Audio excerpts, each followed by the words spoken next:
It's always an interesting day when Steven Anderson comes to talk with us, so why don't we see what he has to say? No! God, please, no! No! No! No!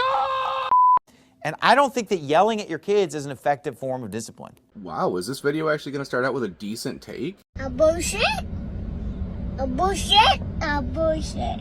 I'm not saying it's wrong to ever yell as a parent, because I think there are some times when yelling could be appropriate. And there are times I would agree that yelling is probably appropriate. Now keep in mind there is a difference between yelling for a reason and just straight up screaming at your kids.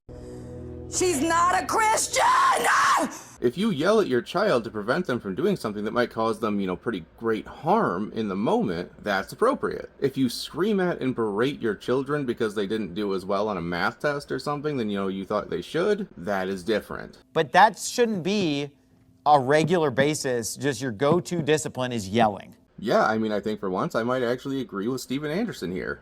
I said, hold up, wait a minute. Less yelling, more spanking is what we need in our families, okay? And he ruined it. He's Steven Anderson. He was going to. After some of the stories that his kids have told about him, this doesn't surprise me. And there are several good studies out there that show that that type of corporal punishment not only obviously affects a child physically, but can also lead to mental health issues down the road. But I suspect that Steven Anderson doesn't care about that, and I already know that he doesn't care about science, so let's move on.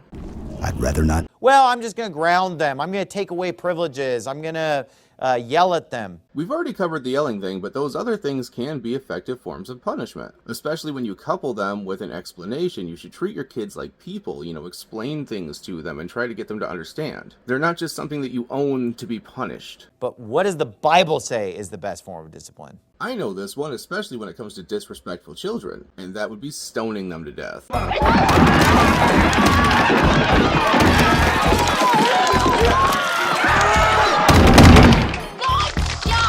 But I don't see many Christians going out there and picking up rocks, so I don't know.